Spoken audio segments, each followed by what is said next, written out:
British films. Like I think a lot of like Brits hold it up, in such high regard. And I think it might be more of like a cultural thing from that perspective, which is why maybe we might not think it is. I don't know. You may love the movie, but for me, I found it very dull. Chad, I hated the movie. I'm Okay, just gonna say it right now. And I'm not like, it's not like a fuming like fuck this movie, but right, it's right. like I went into this being like, I'm gonna get a brand new sports film that I've never seen. It's got this kick-ass score, and then the score happens, and I'm like, and then I'm just watching 2 hours of kind of the most boring conversations I've ever watched. And I'm not trying to be like a negative Nancy, but I was like, this is Best Picture, and I'm gonna get into a Dan Skip Allen thing here, but I'm like, this beat one of the greatest film heroes of all time. This beat On Golden Pond and Atlantic City and Reds, and like, I'm going in my Dan Skip Allen mode right now, but it's like, what the hell?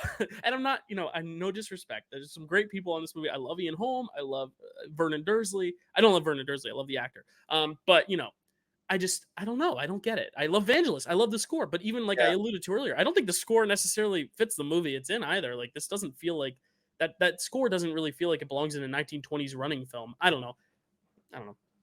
I hear what you're saying as far as like it's kind of 80s, but I feel like in the context of the movie, you don't really think about like synth 80s. Right. It feels like an 80s. I feel like it works for the running, and I feel like that's why it was like parodied so much. True. Is because that sequence actually is maybe the only thing that works, or the best thing of the movie, at least, because I do like some of the character stuff. Like I like the one guy, the religious conversations that he had, going into him saying like that runner's high that you experience, like that catharsis is basically his way of saying that, that this is when I feel God, and stuff like that. So I feel like there's stuff like that that's really kind of cool and actually works and plays into, like, you kind of get joy when you see him running and experiencing that, because you're like,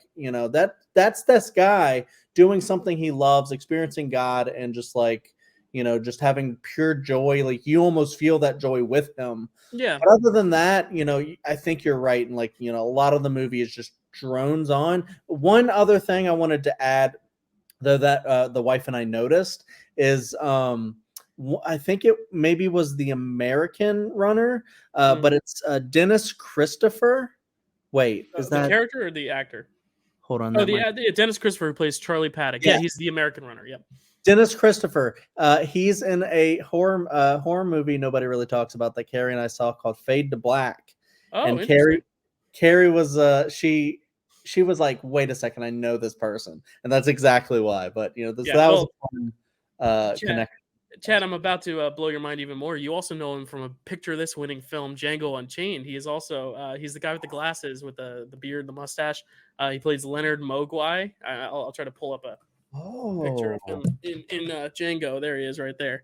He's that guy in Django. Okay. Which is funny because I didn't know that. I didn't know that. I just looked it up as you brought up his name. I looked up Dennis Christopher. I was like, oh yeah, it says he was in Django. And Prisoners. He's actually in Prisoners too, somewhere. I don't know where. That's one of my favorite movies. So yeah, he's a good actor. Yeah, that's very interesting though. Like you'll see like people, and that's kind of like Ian Holm in this film, because I don't think he has a huge role either. I just saw him and I was like, oh, that's Bilbo. Ian Holm is kind of like the Mickey in Rocky. Mm-hmm. You gotta have the hunger, kid. Right. Yeah, he's the running coach for Abrahams. But it's kind of one of those things where he pops up and you're like, oh yeah, that's him. And he's the one who gets nominated from it. I don't know if that's because of his celebrity or because he's actually one of the best 5 of the year. I don't know. But I think it's interesting because you talked about how like you like when he's talking about himself running and like how he describes that feeling and that high. I would have just like to see more of it in action. It's like the show don't tell thing. It's like you're telling us so much about these things that happen, but just show us, like, let us see that running. And I like, even if you have to do a voiceover while he's running, and we see some of it, but I think it also just has to do with the fact that I think running itself is not as interesting a sport as people make it out to be, because it's like you have a starting point, you have an ending point, and usually whoever's in the lead for most of it is also in the lead. Like, it's not like even like Ford versus Ferrari, where that's a racing film or movies about racing, but you're still getting so many different angles inside the car, outside the car, and there's a long course. Running, it just seems so simplified that I feel like you really need to go above and beyond to make it more cinematic and exciting, and it just inherently isn't that cinematic and exciting. And I think that's one of the problems of this film is it's not, boxing movies has an advantage because you're watching people punch the shit out of each other. People are entertained by that. Like baseball, even like baseball's a calm, sport at times. There's a lot of waiting between strikes and pitches and all that, but there's still something about the energy that like you can't just get it with racing on its own. I feel like you have to go that extra mile. I don't think it does. But I don't want to diminish everything about it because I do think what it is talking about and discussing is important. I think the actual things it's trying to say are better than how they're executed. Like, I think it's interesting how you have one guy who's like all about, kind of proving, he's a Jewish man and trying to overcome prejudice, especially in the 1920s. I think there's a lot to say about that. There's another guy who's all about his religion and, they want him to compete in this race, but it's taking place on a Sunday. And he has to say, I am above that. Like, I stand for my religion and all that. Like, my religion's important. I'm not going to just succumb to you all just because, that's when you want the race to happen. And he again eventually gets to take the place of someone else. Like, I like what the film is saying and the things it's bringing up. It's just, I think, for the amount of time it takes to get everything out there and all the conversations, it just doesn't do anything exciting with the themes to where I'm like engaged. Like, I'm kind of tuned out, and I'm getting what the movie's picking up and putting down, but it's like, I just wanted something else, and the score is the most memorable aspect, and that shouldn't be the case. There's another movie we're about to talk about where the score is a very memorable aspect, but the movie's good with or without it. You know what I mean?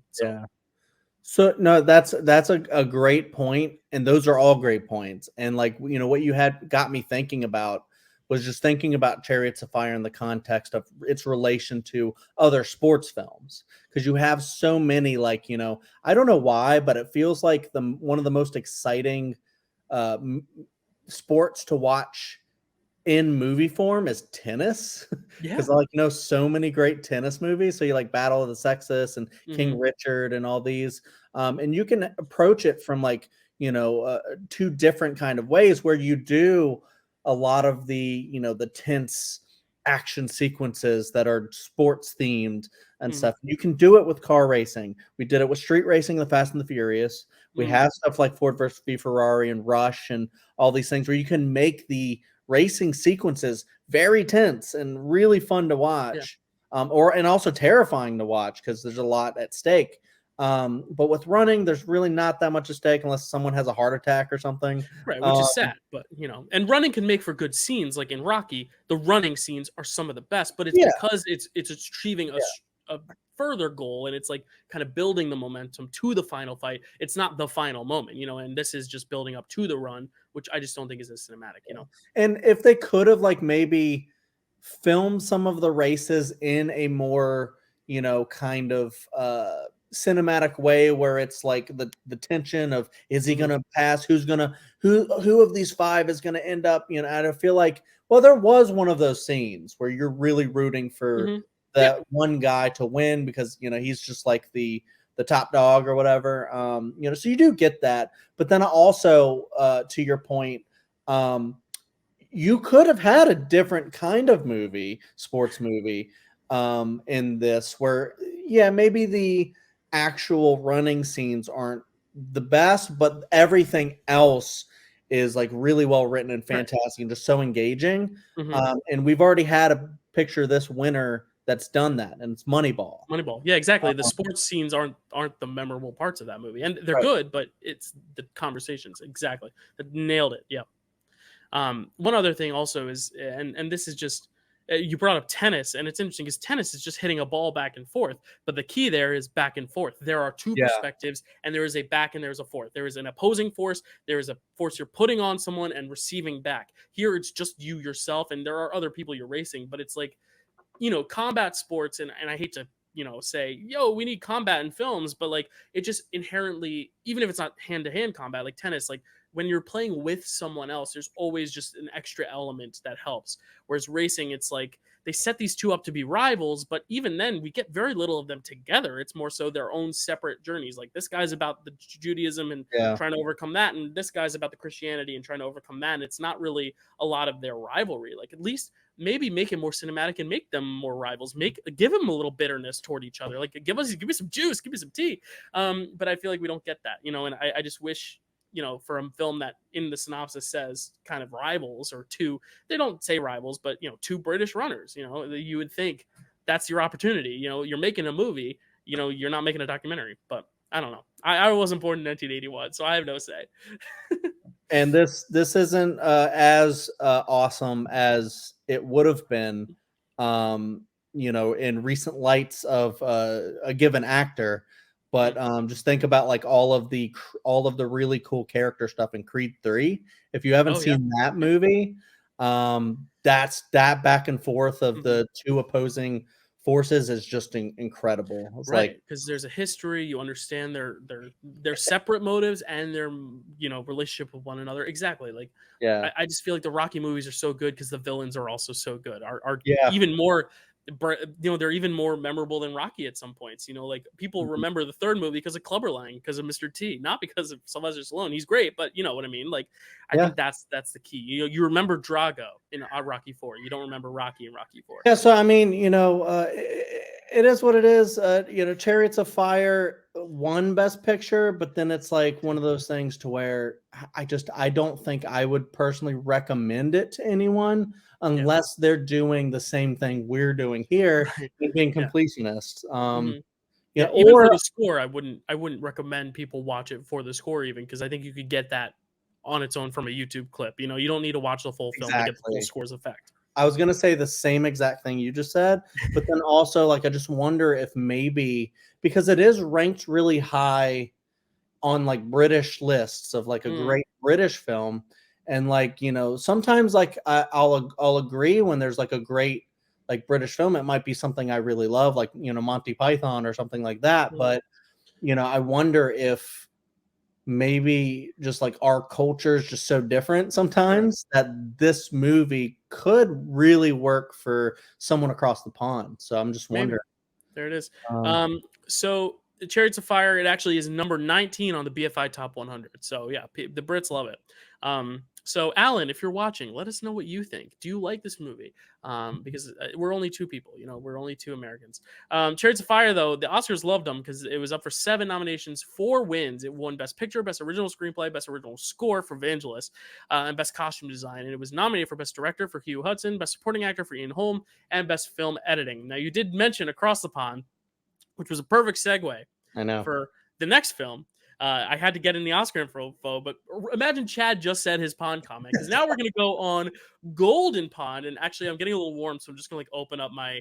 Oh, I'm wearing a golden tee. Look at that. It's yellow. It's not golden, but it's yellow. That was a coincidence, purely coincidence. Chad, tell us about on Golden Pond. Sure. On Golden Pond, directed by Mark Rydell, written by Ernest Thompson, cinematography by Billy Williams, music by Dave Grusin, starring Katharine Hepburn, Henry Fonda, Jane Fonda, Doug McKeon, Dabney Coleman, William Lantow, and Christopher Rydell. Synopsis: a curmudgeon fears getting older and is estranged from his daughter, but forms a special bond with a young boy, based on Golden Pond, which was a play by Ernest Thompson. Yeah. And it's interesting because plays, just point blank, plays are hard to put on cinema because it's like a play is you're only getting the dialogue and the characters. Plays don't have the luxury of like actually setting, doing multiple settings unless you have a huge budget. But I think what's so special about the movie adaptation is that, I mean, it's in the title, On Golden Pond. The fact that you're now able to take a play but actually set it at a pond and give it that atmosphere. It's kind of like Atlantic City. Like, the atmosphere plays so much into the actual mood and tone of the story. So I just wanted to say, first off, I'm glad they adapted this to film, because I can't imagine this being as exciting on stage when you don't have the luxury of actually having that wilderness outside to like indulge in. You know what I mean? Whether or not we love the movie itself, I just think I could imagine it working much better in film than play. But I haven't read the play. I haven't seen the play, so I don't know. But yeah. I was just gonna go, Dylan, the loons. The loons. I was making the wrong. I was honking like a goose. Listen, I watched 5 movies in the span of 2 days, so like I forgot what the loon sounded like. Thank you, Chad.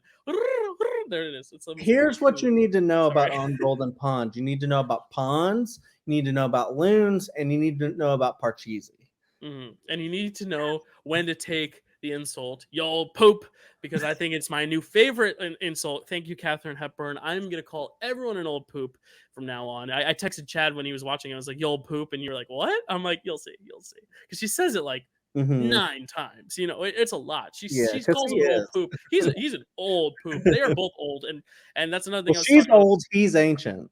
Right, true, true, true. Burt Lancaster, though, we were talking about in Atlantic City. It's like cool to see him like past his prime, doing this character that is very reflective on mortality. And I think this is the same thing. It's like two actors, two of the greatest actors, literally the greatest Yeah. actress in terms of Oscars. She's won 4 Oscars, more than anyone else in an acting category. Doing this past their prime, like this is kind of their last big role, both of them, especially Henry Fonda, who sadly, as I said, died the next year. But that's just cool to see. Like it's never too old. You're never too old. You know what I mean? Yeah. Yeah, and that's kind of like the vibe that this movie gets, is kind of like being at the end of your life. And it's like a little bit depressing there at the beginning, because like, he gets there, and like that was a line, by the way, she's, Oh yeah, "You're yeah, old, I'm ancient," kind of a yeah. deal. And you kind of get that feel that like, he's kind of like depressed and grumpy about like, being at the end of your life. And like, even like, jumping forward to like towards the end of the film, like, when he forms this special bond with his daughter's fiance's son, they kind of talk about it, and like, he forms like the bond that he never had with his daughter. Mm, It seems like, yeah, and when the little boy, he's like a teenager, but like when like 12, 13. Yeah. the kid asks him about death, and are you afraid of dying, and like, he's like, some things you just don't talk about, and stuff like that. And I'm just like sitting there thinking like, that's really, really cool, because it is something to where like, he is afraid of death. And I just feel like, that's Mhm. kind of like the whole thing with that character, is that, he's grumpy because he has nothing to be happy about, I guess, until he finds out, that he should, I guess, be happy with what he has. Did I get that Yeah. right? Yeah, I mean, he gets to Yeah. repair also this relationship that he probably thought he didn't need to repair, but he gets to in the meantime. And Yeah, I, true. I know we talk so much on the show about separating art from the artist, but I think here it's impossible to, because Henry Fonda, they're visibly old. Like you're visibly seeing him at this age to where you can't not think about the artist thing, where the whole time you're thinking like this man, at least I knew that he died a year later, and you're looking at him almost in the sense where it almost feels like Henry Fonda himself as an actor is also doing this, reflecting not just his Yeah. character. And Katharine Hepburn too. I mean, she was healthier. She lived another 2 decades, but she developed a tremor early in life, and that's where the shaking comes from. She has this like warbly voice, and that's like it's really nice though, because it feels authentic that way. Yeah. And also another artist thing, like Jane Fonda's his actual daughter in real life, and they have an estranged they had a estranged relationship at a point. So it's like I didn't know that. that's another thing where it's like I try to separate that and judge the movie on its own terms, but I think in this case it almost enriches it, Yeah. because you kind of get to see the real life kind of slip through the cracks. And I think it's very interesting to see an actor kind of show real life through a character, and kind of use the real life to fuel a character, and to kind of get that work so authentically. And this movie doesn't dwell on the sadness, but there's kind of an underlying tone of it. Yeah. It's less optimistic than its PG happy score would lead you to believe, but I really do think it has a lot of range and emotion, but there is an underlying sadness. But I think at the end, there's almost a little bit of like, maybe not hopefulness, but there's a satisfaction. What am I looking for? Satisfaction? Satisfaction. Thank you. Wow. Wow. Satisfaction. I just made up a word. Satisfaction. I was like, it's satisfying, and it's a yes. What you said. Satisfaction. But there's a satisfaction at the end where it's like you're gonna still be all right. And that moment with the two of them, especially Katharine Hepburn and Henry Fonda's characters at the end, where he almost like has like a little heart attack, and she's kind of holding him, and they kind of he's like, no, don't just sit with me. And like that's really sad, but there's like satisfaction there, because it's like they're just kind of like with each other. And this is kind of one of the best depictions of just like an old married couple I've seen, because old married couples can be kind of treated like jokes, where it's like they're always bickering, and they are in this film. He's an old poop, but there's also a deep love that cannot really be said with words. You know, it reminds me Yeah. of Up, the first 10 minutes of Up. Like there's just something that is beyond words when you've been with someone for so long and you have this deep connection to where you're almost one of the same. And I think this film nails that while also still being about a father and his daughter and a father and his grandson. You know what I mean? So, yeah, spoiler alert, I really like this film. I think it's really, really lovely. Yeah, I did as well. And it's like one of those things where like I kind of paint it like, when I first start talking about like him talking about death and stuff like that, I just think that's like one of the big themes. But like there is a lot of light to it. Like you talked about the score and just kind of like, the way it's shot, like is kind of a light, with the pond's really pretty Mhm. and stuff like that. And they have like these fun little things where he and the young boy are going out to try to find this, one fish that he never caught. And, and even that scene that you talked about where, he had a fall and, and stuff like that. And she's so concerned and she's like, oh, let me get this, let me do this. And then, I found that scene like kind of a little funny actually in a way, because at one point he's like, maybe you should call the doctor. Yeah, right. Like, yeah, there's like a humor to old age that like you can kind of laugh in the face of death, and it kind of Yeah. eases the pain a little bit. But there is like an underlying afraid nature. Like he's afraid, but he's also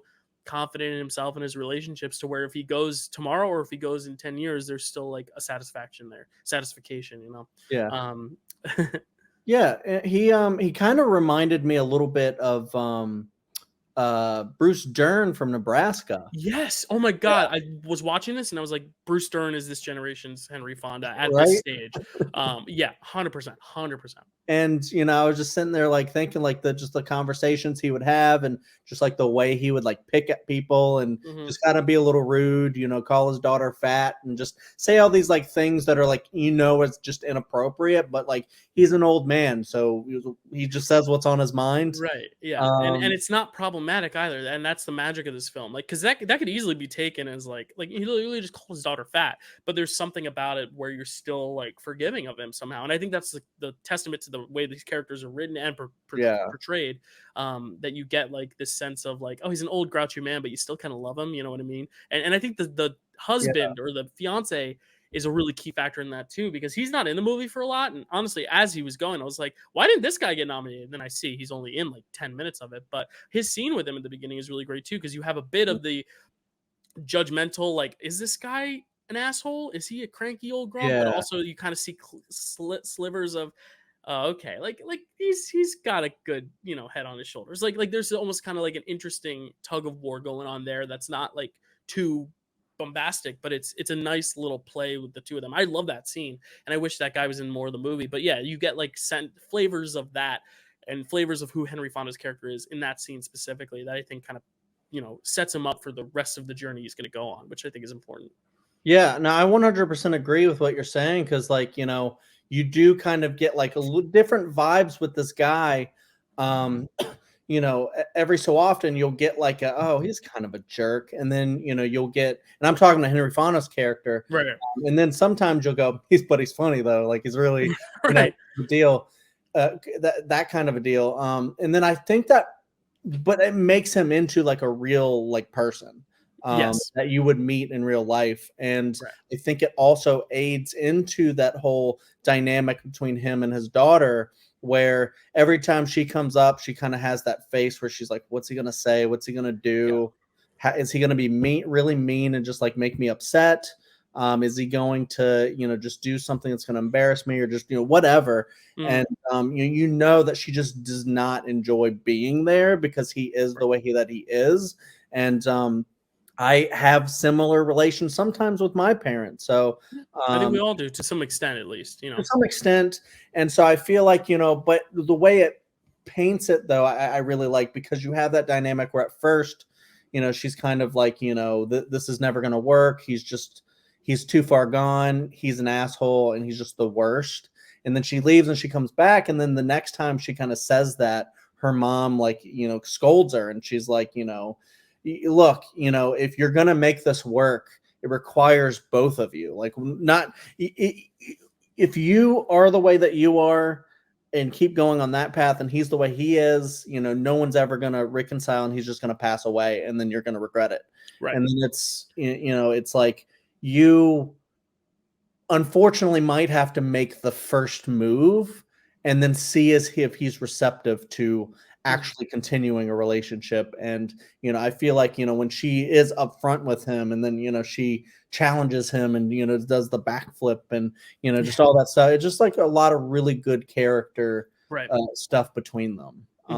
Yeah, and kind of going back to my original statement about how like I love how this is cinematically told, and like how you get the atmosphere with the water. Like I can't imagine this on a stage, and I'm not trying to diss the playwright because the dialogue is amazing, but like a story like this, I feel like being on the pond helps so much. But not just the atmosphere, but I think the way the way Mark Riddell frames some of these scenes is also very cinematic too, and very interesting and unconventional. Like you were saying, how she's always rolling her eyes when she's around them. There's this amazing shot where they're all playing a board game, and then it kind of cuts back to her, but rather than the traditional movie sense of they're all the board game and then you have a cutaway to her at the couch and then back to the board game. Instead, you're seeing it all in one frame, and you're seeing it with Jane Fonda in the middle on the couch, and they're in the back playing the game, and they're doing most of the conversing. They're talking in the back. Jane Fonda's not saying a lot. She's reading a book, but through her face, you see all the things she's thinking on her face. And that's just an example of just how you can elevate something that's just a play and make it cinematic. You can play with different,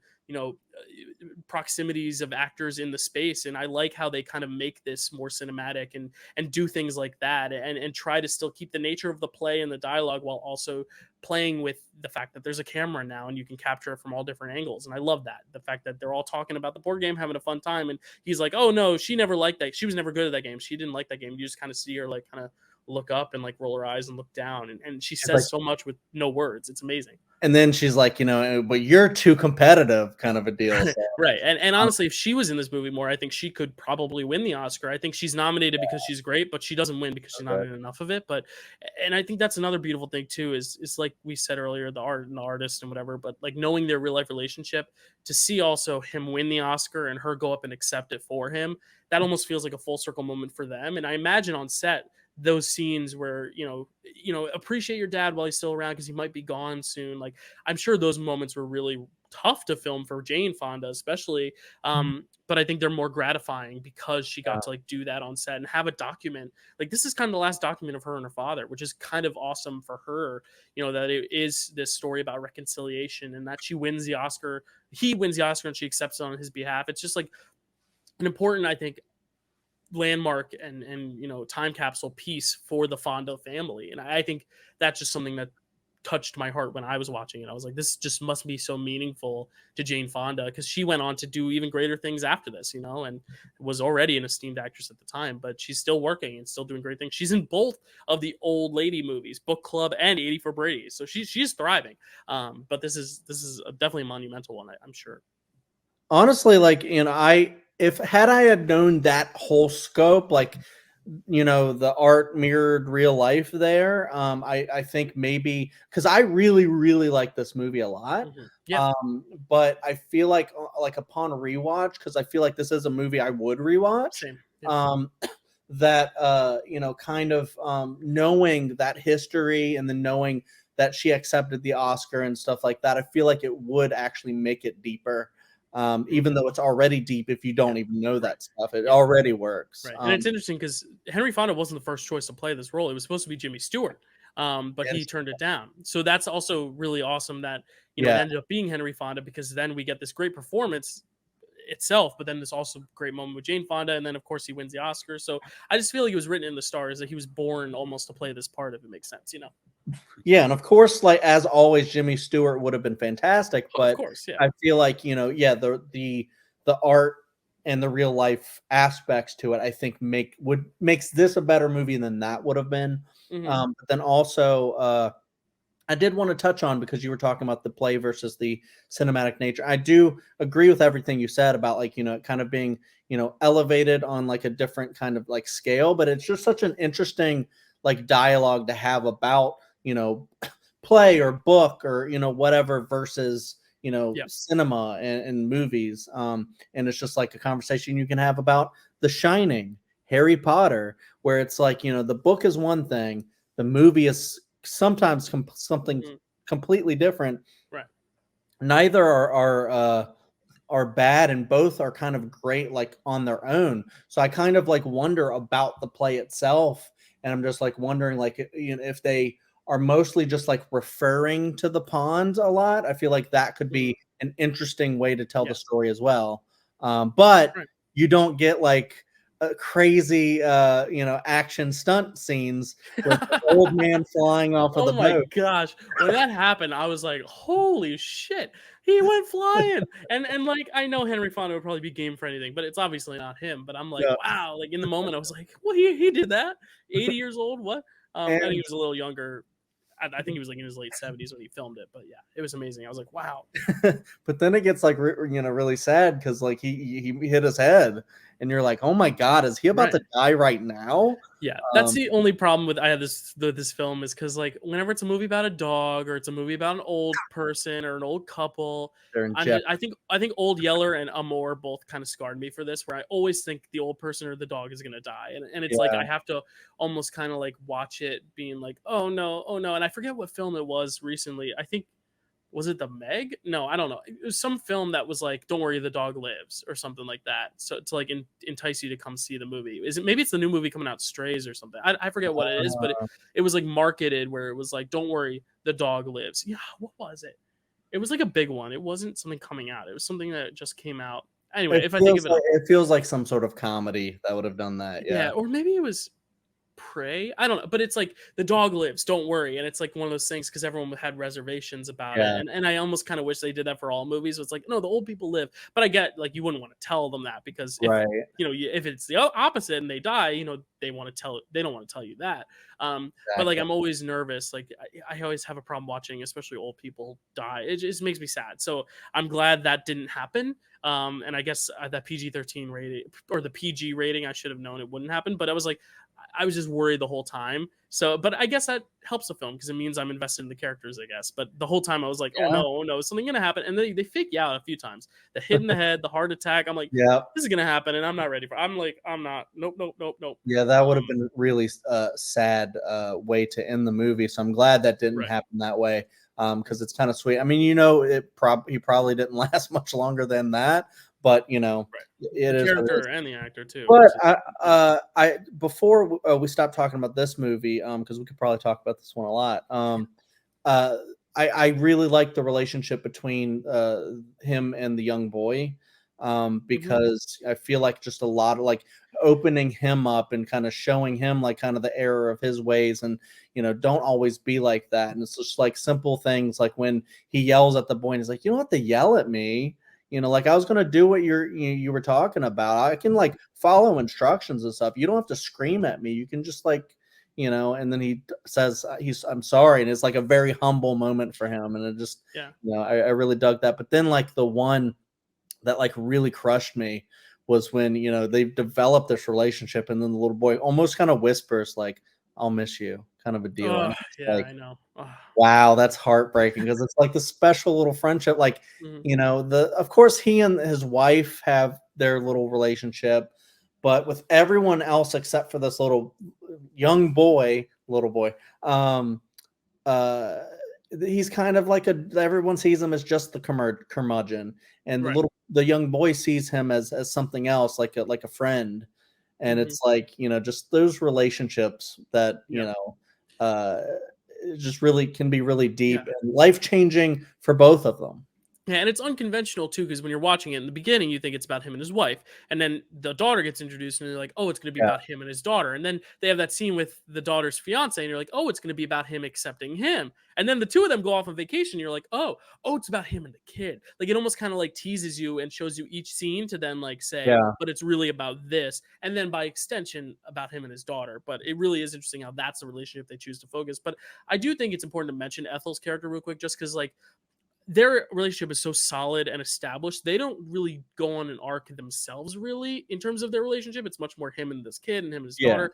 But I think she's such a fundamental piece because she almost kind of has to be that conscience for him to kind of like keep him grounded. And she has some really amazing moments too with the other characters too to try to like kind of be his defense almost and say, listen, like you don't understand yeah, you know how he is at times and like he can be a lot at times but like he means well, he cares about you, he loves you, all these things that I think is so important, like almost like a good cop bad cop type thing. She's always the good cop, she's always the person who's like really the emotional support almost for all these people in this family. She's almost kind of the glue that keeps it all together. So I think she does a phenomenal job in doing that, in keeping it together and being just this really delightful presence. Because Guess Who's Coming to Dinner, the other film we saw with Katharine Hepburn, it's a much different character. She's kind of very accepting of that relationship too, and she's almost kind of the similar thing where she's kind of like the glue, but a lot of it is like almost felt in despair. She's almost upset, and she's almost like, oh, like I don't know what's gonna happen. And Spencer Tracy, her real life husband, he was on his way out too because he was very sick when he filmed it. So like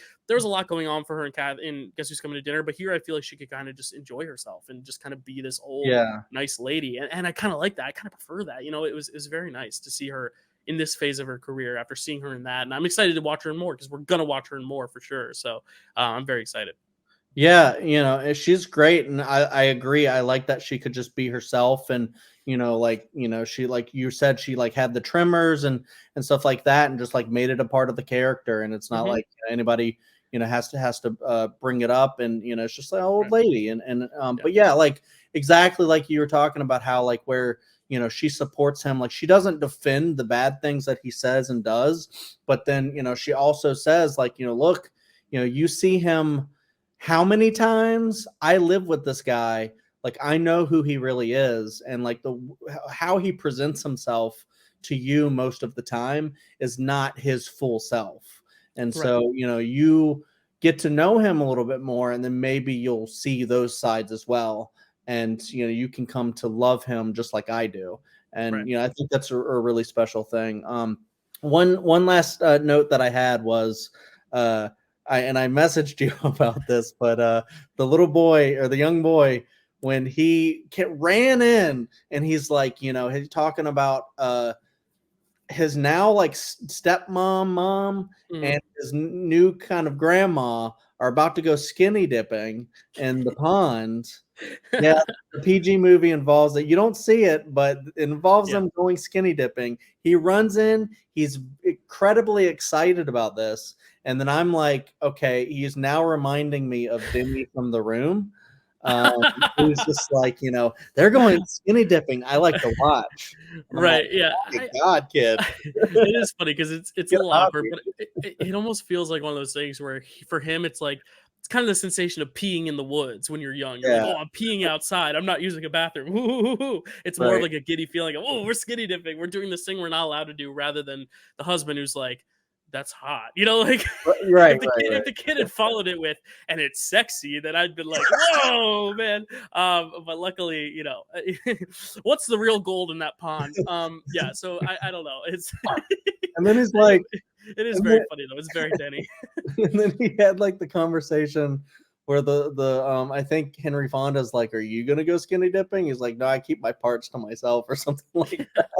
Yeah, no, that whole beginning is all the setup in this movie is so good because like you need to set up the characters and all the relationships before you can then dive into the thesis and the crux of it. So I really love how that first act plays out. All the comedy, it does have good comedy in it. Like it's just a very well-rounded film, and I think it should be talked about more. And it is talked about, but some people call it boring, and like I get it if you're looking for more action, I get it, but I think it's just really good for what it is, and I think it's really solid. For people who claim that this is boring, tell them to do a double feature of Chariots of Fire and On Golden Pond, and they will see that it is not in fact boring, because that's what I did.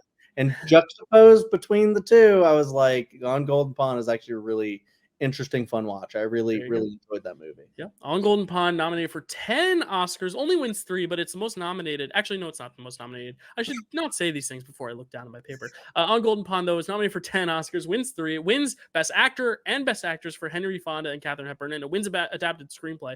So if it had won Best Director and Picture, it would have been a Big 5 winner, but it did not win Best Picture or Best Director. It was nominated for Best Picture, Best Director for Mark Rydell, Best Supporting Actress for Jane Fonda, Best Original Score, which is great, Best Sound, Best Cinematography, and Best Film Editing. Hey, Chad, you know what else is gold? You want me to answer? Yeah, I mean, just take a guess based on what's happening next. An Ark? An Ark. Maybe is it the Lost Ark? Sure. Yeah, let's rate it. Chad, tell us about Raiders of the Lost Ark. Sounds good. Yeah, thanks. Raiders of the Lost Ark, directed by Steven Spielberg, written by Lawrence Kasdan, cinematography by Douglas Slocum, and music by John Williams. Starring Harrison Ford, Karen Allen, Paul Freeman, Ronald Lacey, John Rhys Davies, Denholm Elliott, and Alfred Molina. Surprise. Synopsis. In a very short-lived appearance. Yes. An archaeologist embarks on a quest to find the lost Ark of the Covenant before the Nazis do. All right. I'm going to just open. I opened Chariots of Fire with the score, so I'm going to open this with the score. I like the Chariots of Fire score. It's iconic, but how did it beat this? This music is maybe next to E.T. my favorite John Williams score.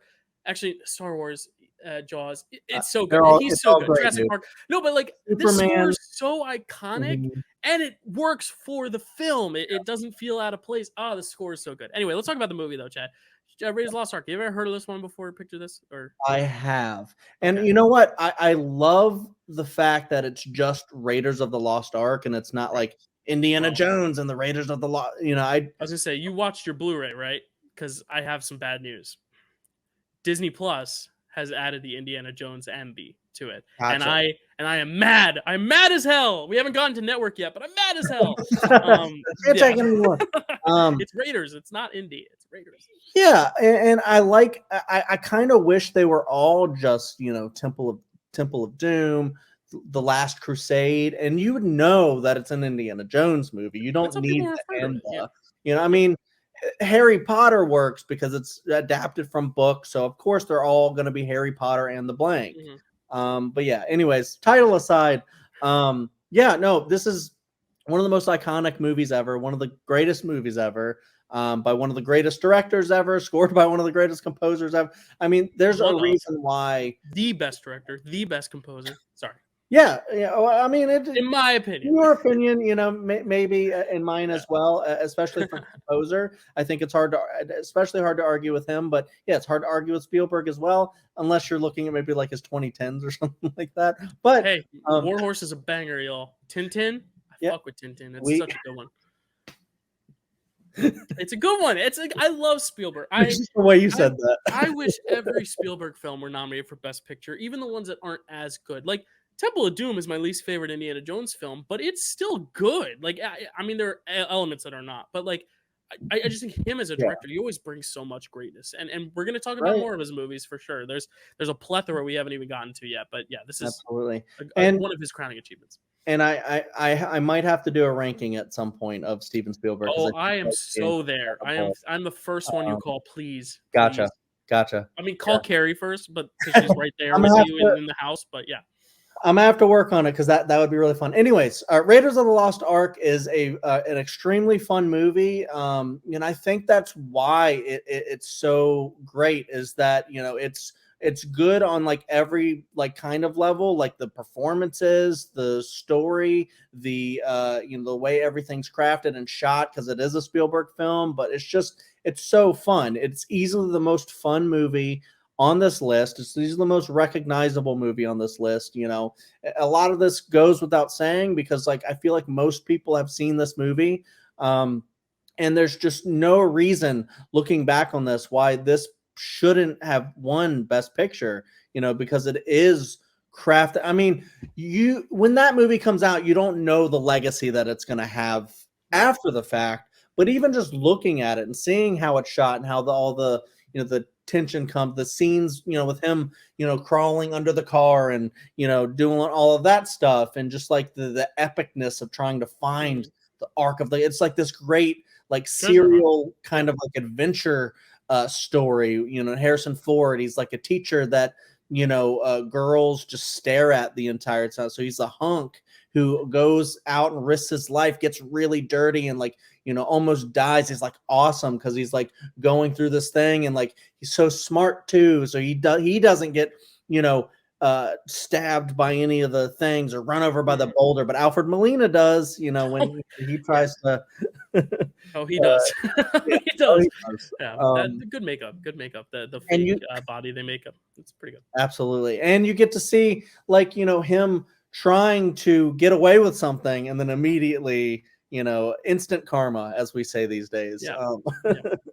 And I mean, you bring up such a good point. Like all the pieces are working so well. Like everyone's on their A game, but it's really interesting because, like you said, it's like a serial film. It's a throwback, and maybe that's why at the time they didn't award it because like they almost thought like, oh, it's just a fun adventure film. It made a lot of money, but it's that's all it is. But I think in the retrospect, no film that has come out since has really been able to capture that magic. And I think it's just one of those things where you would never really know until you know. And that shouldn't mean you don't award it. I'm with you. I think they should Yeah. have given it more than it got, but and it got 5, but I mean even more than that. But I just think it's interesting because at the time I could see them just being like, it's another genre film and it's the biggest film of the year, so we're going to give it the nomination. That's the prize.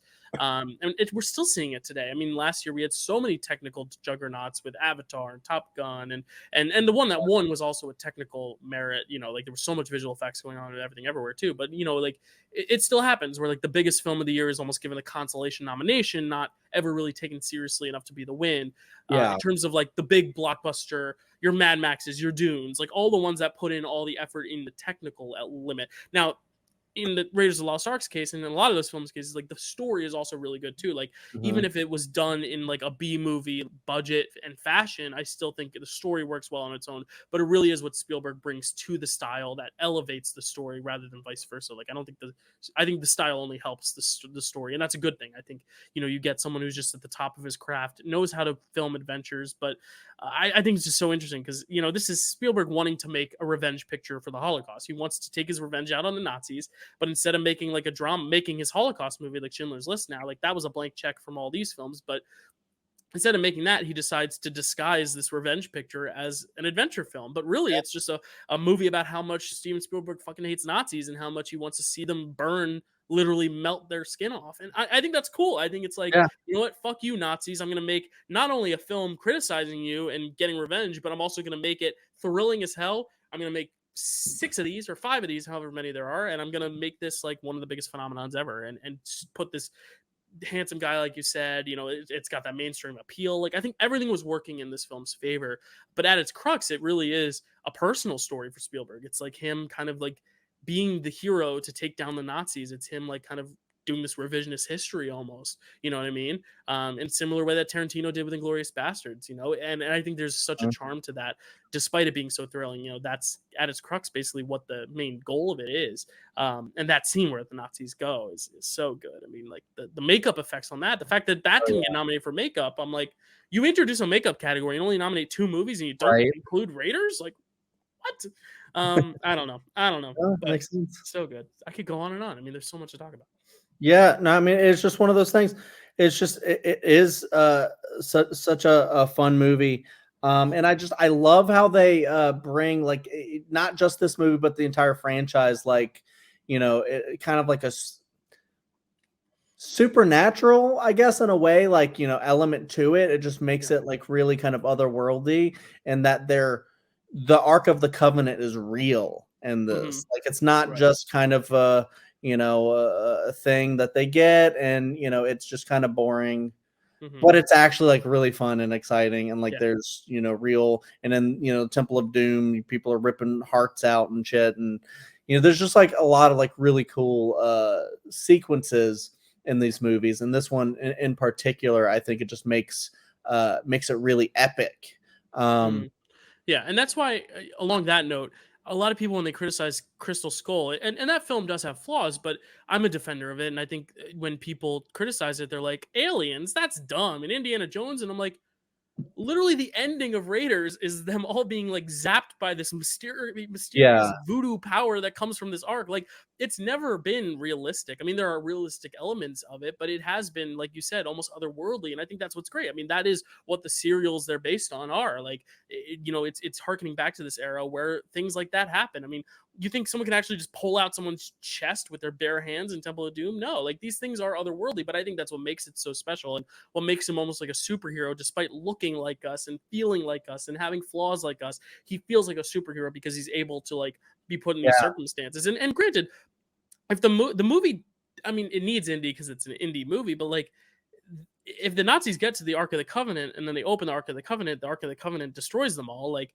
you don't technically need Indy for that to happen, but it's cool that Indy's along for the ride for that whole thing. You know what I mean? To get there and, to try to stop it. But ultimately, the Nazis are their own undoing, which I think is also kind of cool because it's like, they F themselves over. They're just dumb now, too, which is kind of cool. But yeah, I love it. I love the worldliness. Yeah. Well, I also wanted to touch on like Crystal Skull because like, I'm mixed on that movie in particular. I've really liked it in parts, and then I've really disliked it. But like, Yeah. it's never been the aliens. Like, I feel like people misplace their anger on that. Like, oh, and the alien thing is dumb. But it's like, no, I've always said the same exact thing that you did. Is that's the same thing in every Indiana Jones Yeah. movie. What are you It's not talking like this is happening in Schindler's List or Lincoln or Munich, you know, like Right. if aliens came into Munich and started taking over, I'd be like, all right.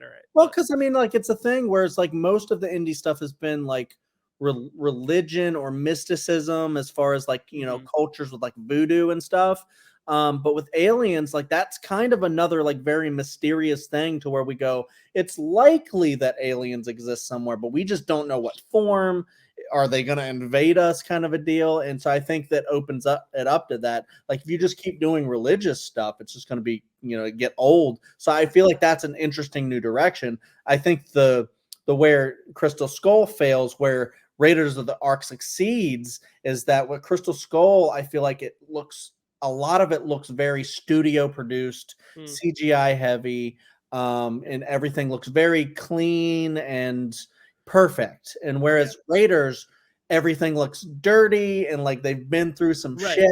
Yeah, it's almost And, like the shiny or the worst in this case, right. the worst in this case. Like this has its edges, and there's sequences where you can see like there's a marketplace shot where you can see one of the PAs walk back through the frame in jeans and a Oh, white tank top, and you're like, that's not I didn't know appropriate. that. But like things like that, like the boom mic is shown at one point. But like there's kind of a charm in that. Like I love that stuff, especially having just been on a film set, like seeing the little mistakes that are made, like that almost gives it a little more character, and not mistakes necessarily, but like you said, like almost like the dirty ruggedness of it. Like Yeah. this is a movie about ancient things and uncovering things from the dirt. You know, you want it to get grisly and gravelly and dirty. You know. Yeah, like, because this is the same thing that I talk about when I think about, like, John Carpenter's Halloween and stuff Mhm. like that. Like, people praise The Thing, which I think is incredible because that has its own brilliance to it. But if you look at like Halloween, or even The Evil Dead that we talked about,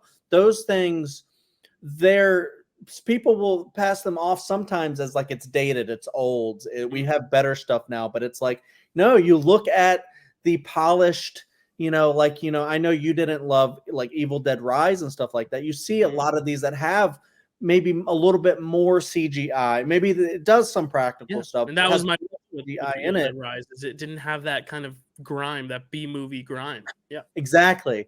And that's kind of what Halloween and the Evil Dead and Raiders of the Lost Ark have, that it's like, it's like you just said, it's not perfect. And that's what's so good about it, is For it's sure. it's perfect, but it's not. It's Yeah. perfect in its imperfection. Yeah. So Yeah, and I think also Raiders has great side characters. Like I think it's all about indie, but like they make the side characters have a purpose. You know, like Karen Allen's so good in this, and oh, John Rhys Davies is great. I mean, we love him as Gimli, but you know, this is really where the world grew to love him, and yeah. I we still see them coming back. You know, they're in Crystal Skull. I think she's in Crystal Skull. I can't remember if he is, and they're both going to be in the new one. So it's really Oh, exciting. he is, because I think isn't he the guy that betrays him in the very beginning? Oh, maybe, Which I'm maybe. like, that Oh, wasn't I don't know. a good Yeah, I choice. honestly haven't Anyways, rewatched that in a while. I'm actually gonna rewatch it this week for Frame Rec, so it's gonna be one of our reappraisal Frame Rec episodes where we kind of like talk about why we like it and why it shouldn't be hated on. Actually, he's not in Crystal Skull. That's interesting.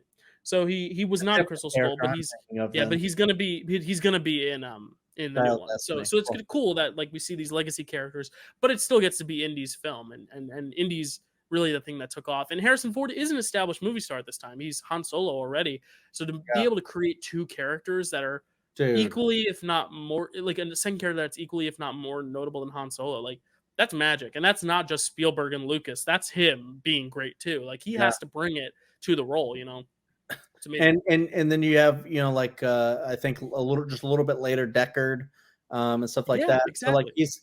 he's got like so many just freaking iconic characters that he's since like Hmm. brought back I in mean, the shrink and differing shrinking. levels, I'm kidding. in differing levels of quality, as far as his, I'm bringing this character back for one last ride, or Mhm. whatever. But yeah, and that they're all iconic and they're all just distinct. Like Yeah. Indiana Jones, Han Solo, Decker. sort of similar type of character in a way, but like also extremely different. So Yeah. No, it's amazing. I can't wait for the trailer to come out where we just see the cowboy hat and it turns out it's American Graffiti 2023 and it's just Han Solo or just Harrison Ford in a car. I don't know. I was just trying to make a joke for another picture of this movie with him. Hey, But I laughed. That was I don't know how many more picture of this movies we have with Harrison Ford left in it, so I'm really trying to savor it. I know we have Witness coming up, right? And Yes. The Another Fugitive 80s. eventually. So Yeah, I know we have at least two more, two but more, yeah. yeah, but I mean, so good. And he's also Jack Ryan. Until he does the father role that is going to come in like 10 years or so. Right. Is Air Force One the best pick? No, it's not. Never mind. But yeah, like so good. He's so good, and he's the reason I think this succeeds. In addition to all the other great elements. I mean, we talked initially about the score, but the score works so well in the context of the movie and out. It's so recognizable. Again, you probably know the score before you see the movie. And that's another thing. And a lot of the great notable like iconography things are in the first 5 minutes. The boulder, like that's in the first 5 minutes. Him with like the replacing the totem or whatever it's called. That like that's really cool. That like a lot of it is in that first 5 minutes. Yet there's still a great movie afterward. It's not Chariots of Fire where it's the first 5 minutes and then it's I'm not trying to put that film down, but same here. You gotta Yeah, it's not Up where it's just 10 minutes and the rest is man. All right. No, it's Up and then it goes higher. No, but I just wanted to say, like, before we close this. Oh, you were saying Up, like the movie Up. Yes. Oh, I thought you meant like the energy's up for 10 minutes and then it goes high. Oh, okay. No, I take that back. You knew what I was talking about. No. Well, because you said up is such like a general term. Like I was like, oh, it's up and then it falls off. I didn't know you were criticizing. No, I take that back. Shame on you. Actually, I thought your comment after I said that worked because I thought you were saying, yeah, Up is great in the first 10 minutes, but then it only goes higher. Yes, and I was like, that's what it was a great misunderstanding that led to a great comment. But now I rescind the agreement of you, though. Like I disagree with you, and Up does go even upper, even higher. No, I agree. Up is great past the first 10 minutes as well. But yeah, anyways, no, I wanted to a quick point before we end this one because I think this mirrors kind of perfectly Star Wars. We talked about Star Wars in our 1977 episode, and that one didn't win either, but it was nominated. And I feel like for similar reasons, these two didn't actually go to win the gold. And I'm wondering, this may end up having the same trajectory in our episode because Star Wars did win that Picture This title. Yeah. So, well, I hate this movie, so it's not going to happen today. I'm kidding. I'm kidding.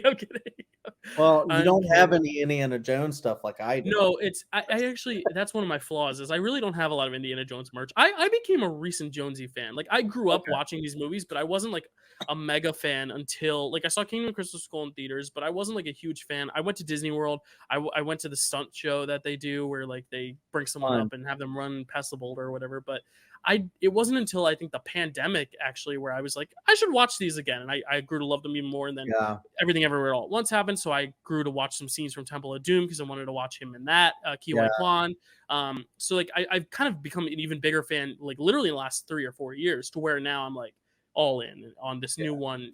Despite the early reviews, like I'm so excited for it still. And I love all the Indiana Jones movies to varying degrees, but I do really enjoy all of them. So But how early did you get into Indiana Jones, Chad? Not very early. I didn't really watch any of them like in childhood, unfortunately. I found things. My parents didn't really introduce me to things. Like, I will introduce my kid to Raiders of the Lost Ark when he's old enough, like around 12 or something like that. Yeah, like can actually really enjoy it and not get too scared about, things that happen. But the melting. But and Alfred Molina's demise, and snakes.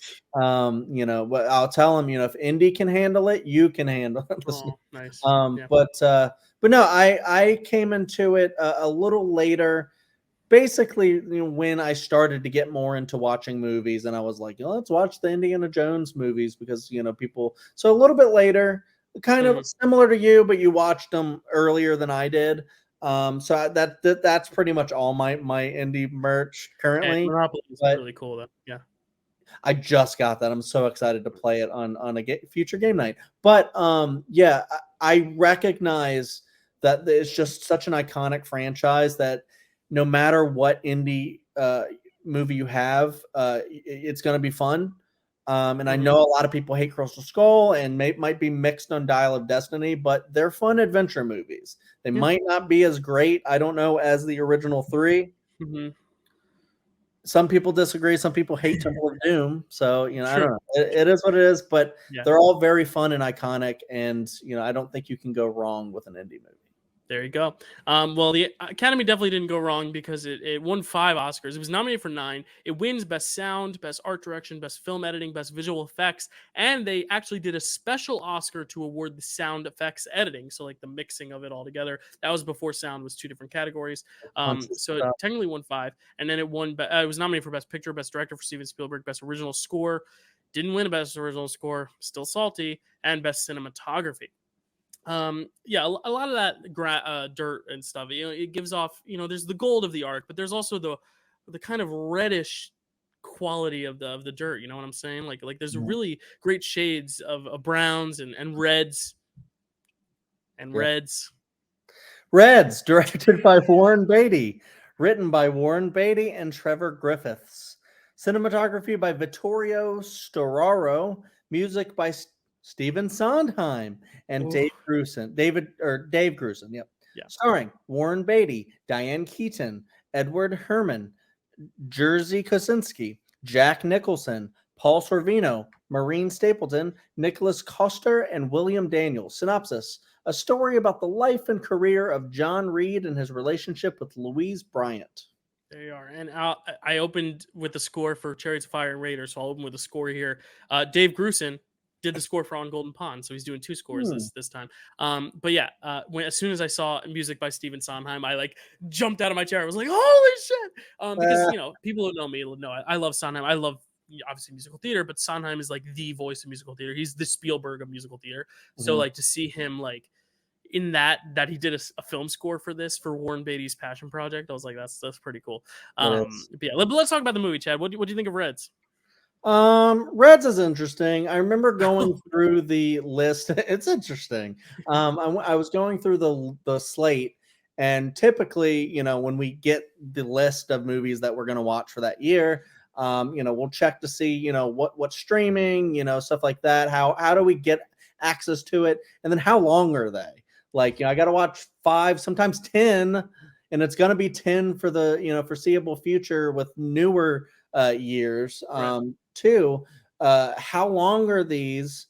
Are we going to have the Drive My Cars in there, or the Godfather Part 2s, or if Killer of the Flower Moon gets nominated, that, or The Irishman, all these movies that are just so long, and you're like, I got all these other movies to watch. Why'd you make a 3.5-hour movie? But yeah, this one is the one that I was like, oh, this is going to be nice and easy. Oh, never mind. There's Reds is in there, and that's 3 hours long. But it is like an epic about. There's an intermission, so there's a natural break. There is an intermission. That's true. But yeah, it is about kind of 2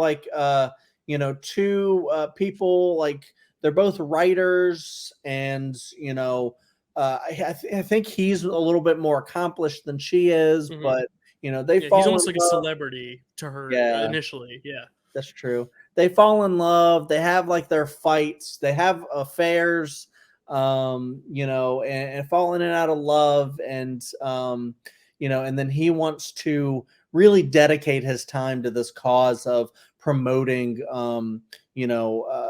kind of communism, but more so just workers' rights and what we it's a very Americanized communism. That is not the communism we know of today. That was my worry going to this, is that I read it's about a guy who was promoting communism. I was like, oh, and then I realized American communism had pretty different values than the communism we know of, Cuba, China, all these different places. Yeah, but it's kind of a whole thing where it's been a while since I've taken a sociology course, but Karl Marx and his whole proletariat versus the bourgeoisie, the workers' rights kind of a thing, where I think a lot of like communist ideals actually are more geared towards helping lower class people rise up Mm, and I guess kind of overthrow the people who are high power. The whole yeah. idea that we have now of eat the rich and Right. things Yeah. like that. It's So very left wing yeah, in modern terms. Yeah. but then of course you have a lot of the societies like kind of Russia that Right. in China that he kind of like idolizes a little bit and wants to go over there and see how they're doing it and get like an influence and see how he can bring it to America. This idea, even though they might not be doing it the best, how he can incorporate how they work it. Because sometimes if you let it go so far, then it can become very authoritarian. And Hmm. we kind of see if you haven't seen the movie Tetris, I I'm haven't. not I'm not really spoiling anything. It's just kind of a deal where it's like it's the history of the guy who made Tetris and the idea that because he lives in a communist nation, he can't be paid for that work. He Mm, can't get royalties from creating Tetris interesting. and stuff while living there and following their laws and stuff. So, there are certain things that you might not agree with, but then there are certain ideals that I think are absolutely very tantamount to building something better here in this country that you can, because there are like worker co-ops and stuff that you can look into because and I'm trying not to get into a whole political tirade here. No, it's. I mean, this is a whole. This is a political movie. I mean, this is the It conversations it is. wants to spawn. And yeah, I mean, the best movies do that. They bring the real life conversations to the forefront. Yeah, and if we could get more movies like that, not like propaganda films or anything, like you should believe this, but maybe something showing, like a worker co-op, and the ideas of it in a narrative kind of way, I think Hmm. maybe it can become like normalized more where Oh it's yeah. the like a worker owned kind of a thing where it's not one guy or a group of guys or women or whoever, Hmm. group of rich people, I should say, that are padding their pockets and exploiting Right. everyone under them because they have no power. And where it's like now you have, people who like workers who all maybe own like a share of the company, and everyone has a voting say in what happens with the company and Hmm. stuff like that. So I feel like that's where he's coming from, and that's where his character like wants to take things Yeah. and even like feuds with other kind of like Yeah. communist people. And then he kind of sees that it's hard because it's like one of those things where you're trying to change like the fundamental nature of an entire nation. So one as big as the United States, it's It's almost nuts. impossible to do. Yeah. Yeah. Like And Bernie Sanders has been trying. right. Okay. And it's really interesting because like it feels like almost that's what Warren Beatty's trying to do with this movie itself. Like he's really, I think if there is a person who's ever done more in a single movie, it's probably Warren Beatty in this. Like he pulls out all the stops, and I just think it's so amazing reading the history of how this came to be because he had been wanting to make this film, I believe, since the mid 60s. He came across a story in the mid 60s, wanted to finance it. No one would finance it because arguably it's hard to get a budget for a 3-hour movie about communism and politics about Right. this guy John Reed, who's known but not super well known. And he became an actor, was working through things, and he actually used the blank check on Heaven Can Wait. That was a success. He used it to help finance this.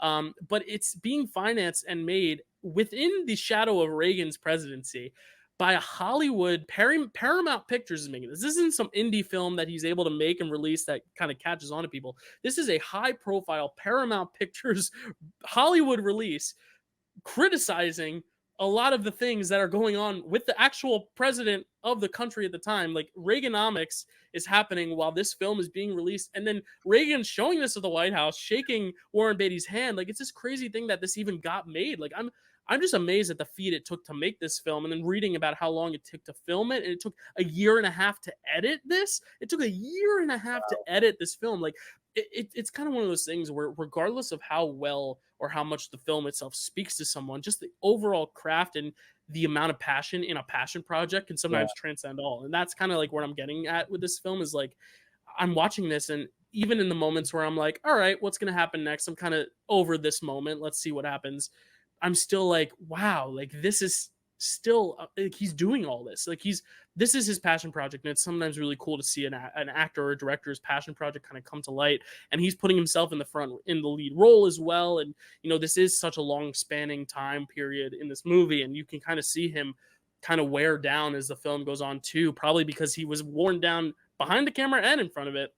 And like that last scene where he finally hugs Diane Keaton, it's like this kind of whole full circle moment. But what I love about this film so much is that it's not just a political epic. It's not just about the politics. It's more so about the relationship. And I think that's the smartest way to probably pitch it to a studio to get eyes on it, is because it's not just this historical epic. It's this romance set to the context and the backdrop of a political movement, to where it's essentially a love story. And that's kind of where I think it succeeds so well in that the opening like half hour is all about the romance. It's all about them kind of just meeting each other, falling in love, to where then when it decides to go to the political places, because they've done such a good job establishing that foundation of romance, we're able to be more invested in the characters and see where they end up and see how they come back together. I think it's a great feminist story as well, because Diane Keaton on her own is going through some great stuff with her being this writer and wanting to be taken seriously in a man's world. It's kind of like the Silence of the Lambs thing, where like they do such a good job showing her in this context of these men,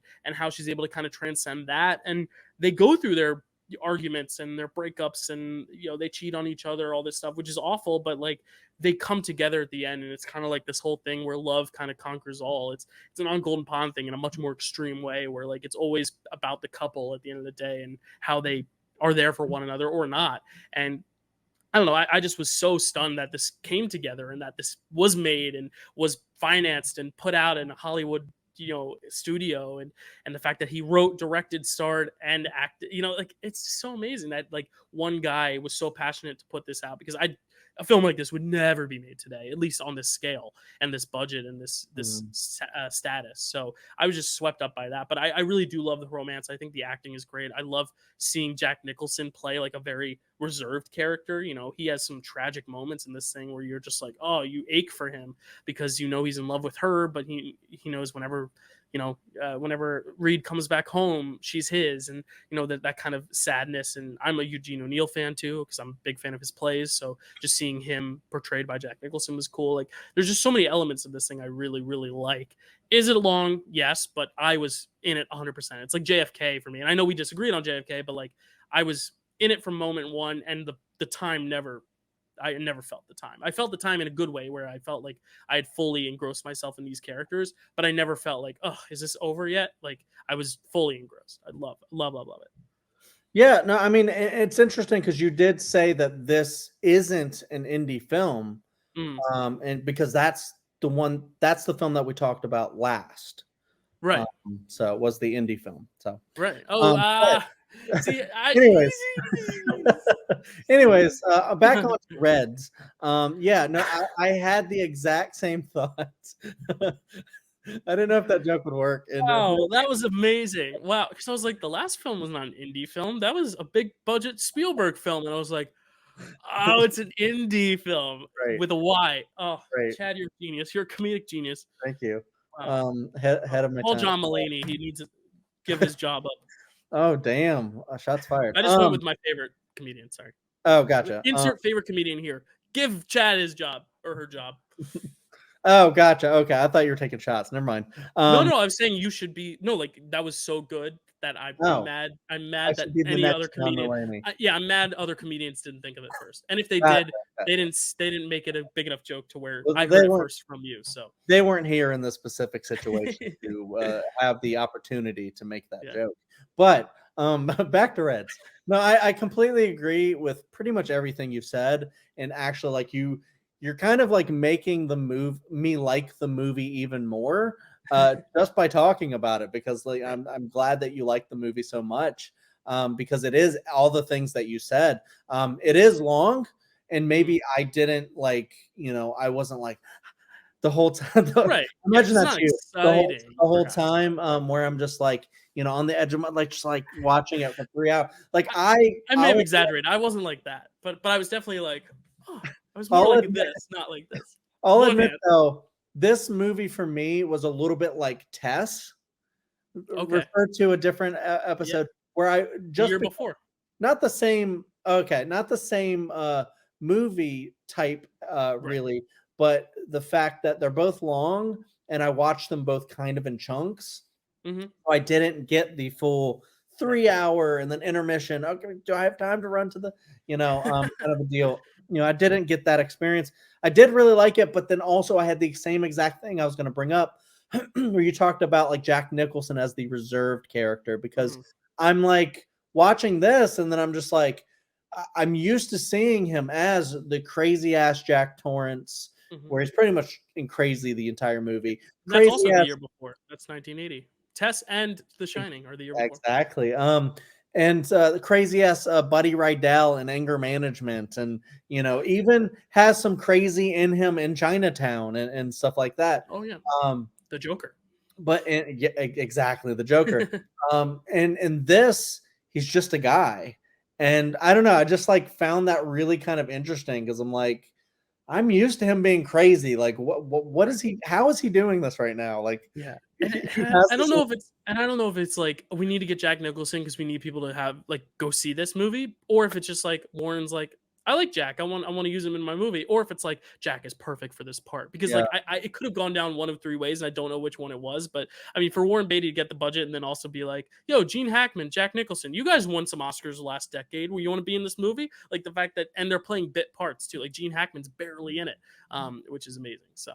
Yeah.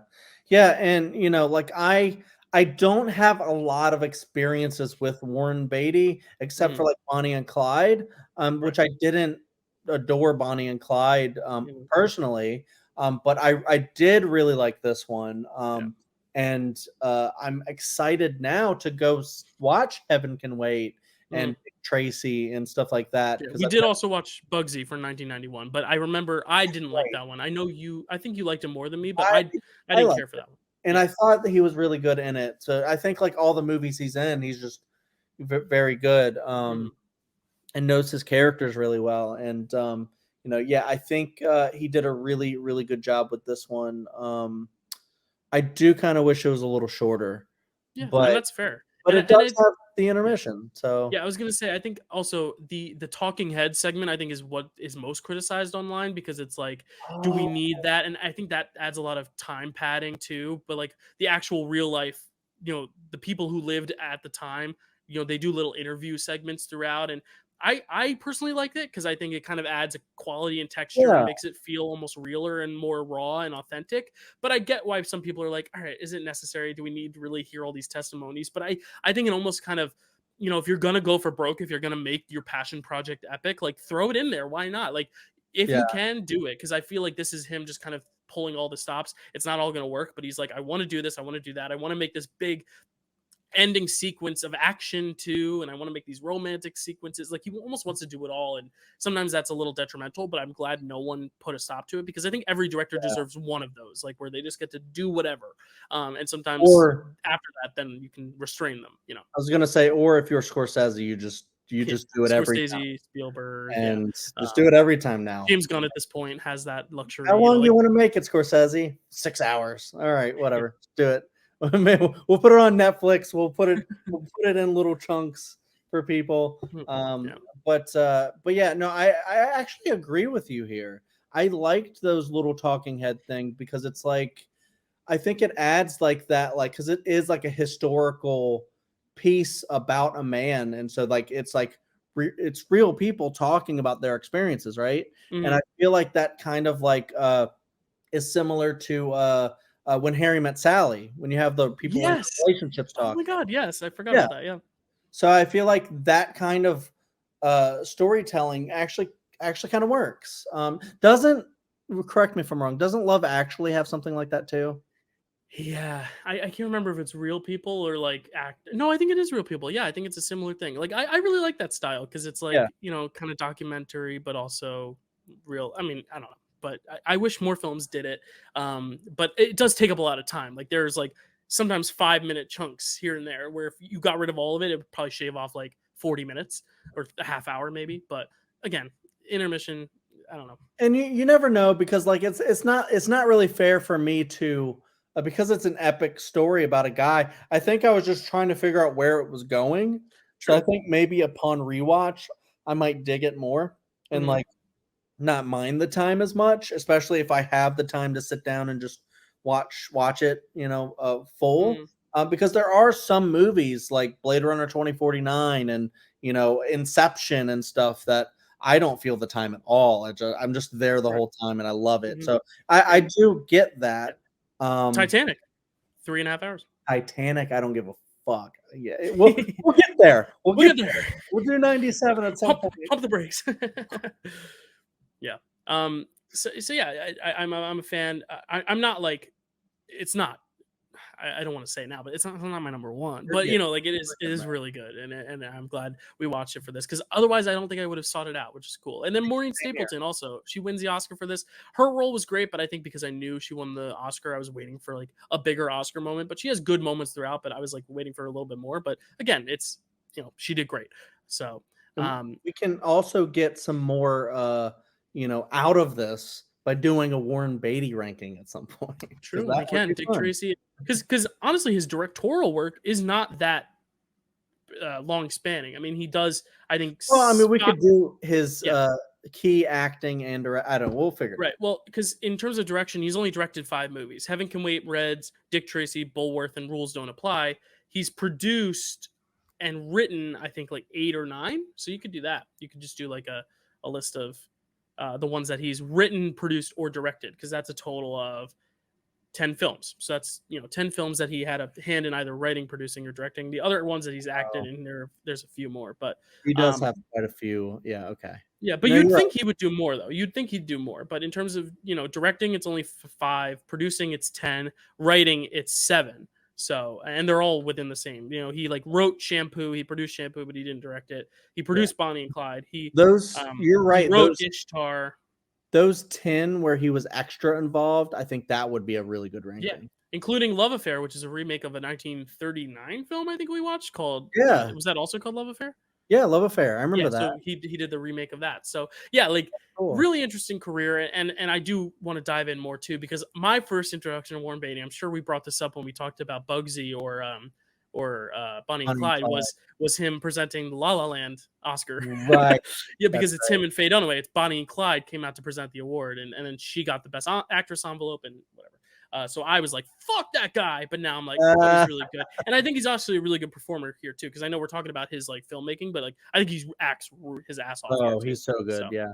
yeah. Mhm. So Reds is up for 12 nominations. That's the most of the day. I thought it was Raiders of the Lost Ark. It's actually Reds with 12, and it wins 3. It wins for Best Director for Warren Beatty. So here we see a director picture split. It wins Best Director, deservedly so, I think, in terms of like the amount of effort he put into it.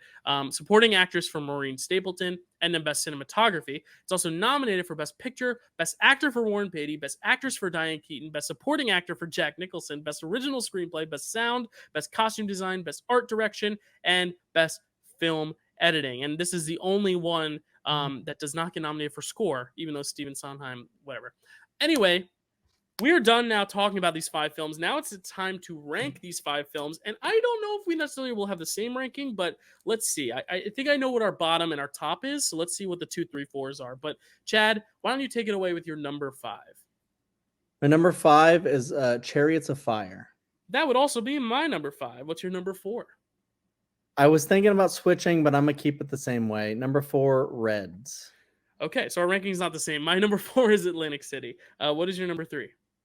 I was thinking about switching. Number 3 is Atlantic City. Yeah, my number 3 is actually Reds. So what is your number 2? On Golden Pond. That is also my number 2, which means our number 1 film, Chad, say it. Raiders of the Lost Ark. That's right. We will not be flipping any coins today. I was wondering if you were gonna pull a ghost and just like put ghost number 1 for passion, put on Golden Pond for passion because you really liked it, but it's hard to beat a classic like Raiders. When we've obviously seen it many times, but also I just think the package of production and acting and story and everything coming together. I think Raiders and influence and impact. I think that's also important when looking at a best picture. So I think Raiders is a worthy winner. Absolutely. I kind of wish I would have swapped them so we would have the same No, ranking. stick to your guns. Stick to your guns. But when I was watching them, I probably enjoyed the brevity of Atlantic City a little more. Really Although fun. my top 4, I really liked a good portion of all of those movies. Chariots of Fire, I just didn't really enjoy that much.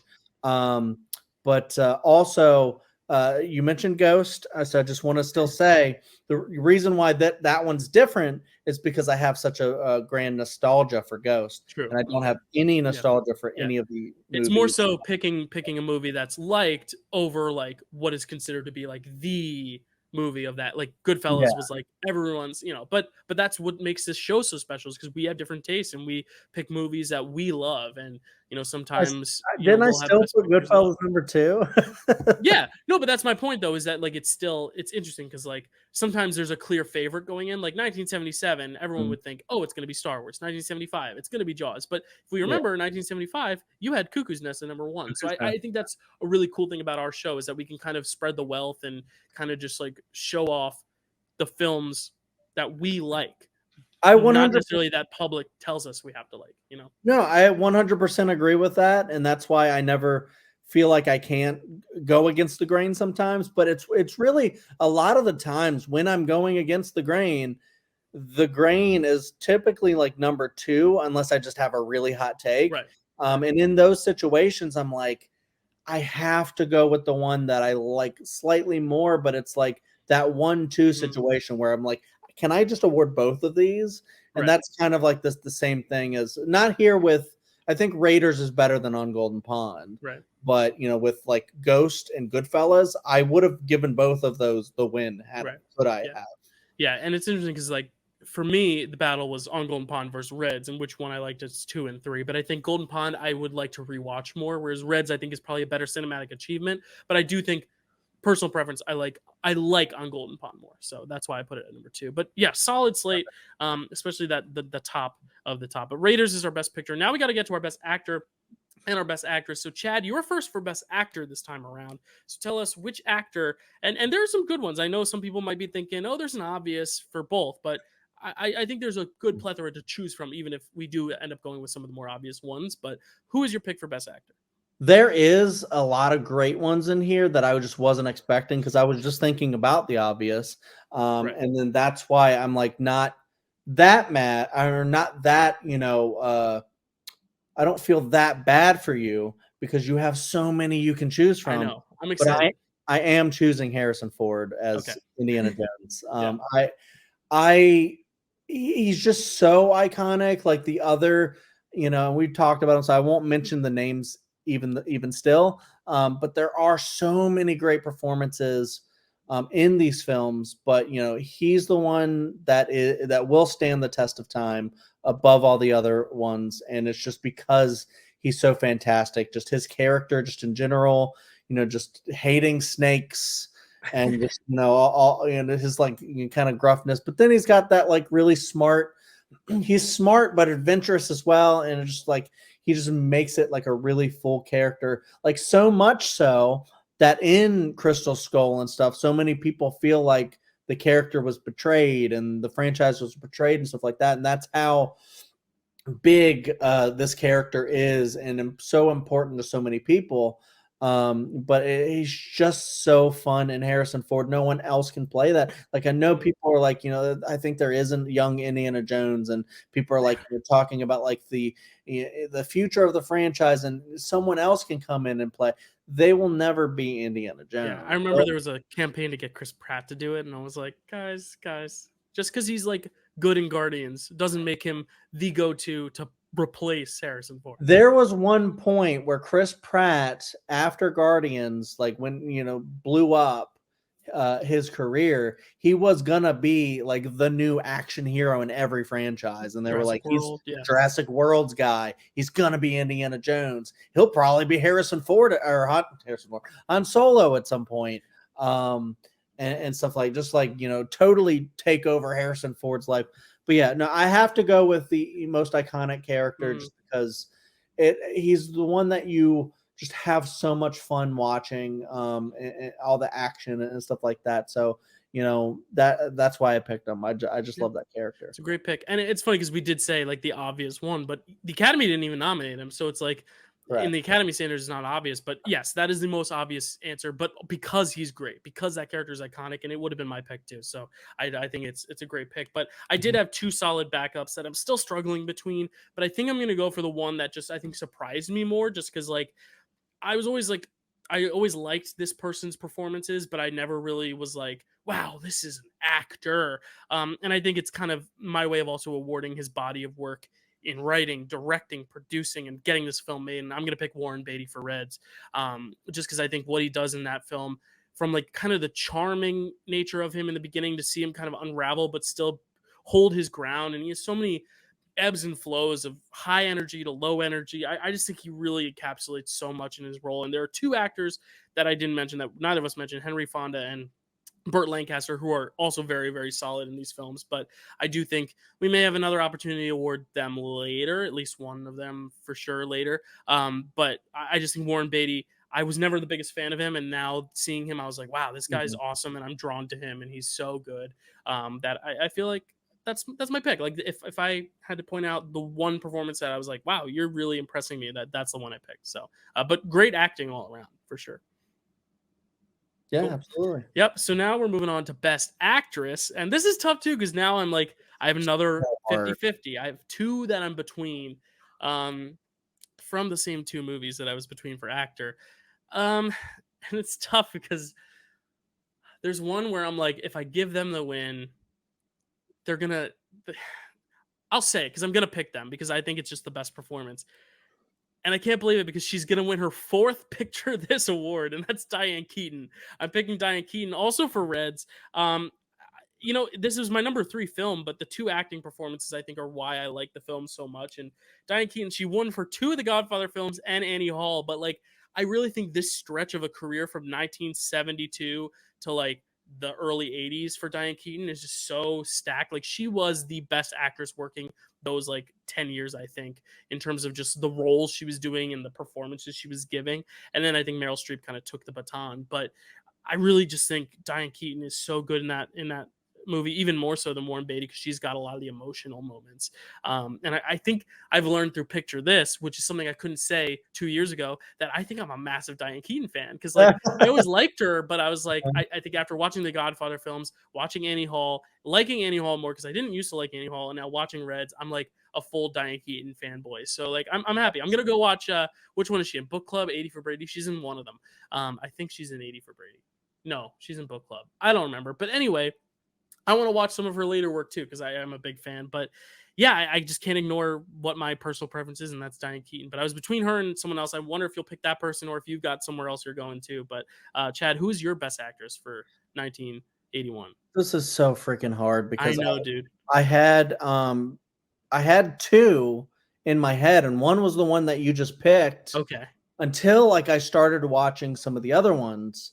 And then I was like, God, there's so many great like female performances in this year that I'm just like, you know, like even like two really great ones in on Golden Pond, and I'm just like so hard to choose, but I know where I'm going. It was my first instinct, and it is kind of basic, but I'm going to Karen Allen. Oh, okay, yeah, interesting. And, that's not basic. That's a bold choice because you know she wasn't nominated either, so that's great.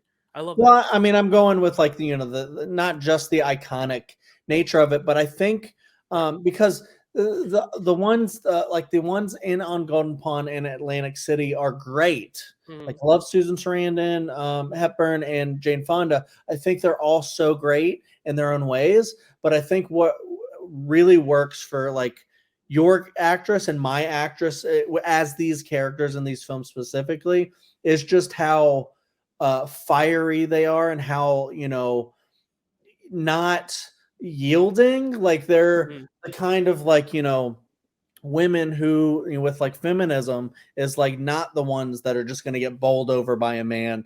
They will challenge you. Like you'll have a screaming fight with Diane Keaton in that movie. It's almost kind of like watching a movie. We'll get to like a great freaking argument scene in like All About Eve that we'll see it and talk about at some point. I just love like these like debates in movies or just like fights, and you're just like, this is epic right now. What I'm witnessing.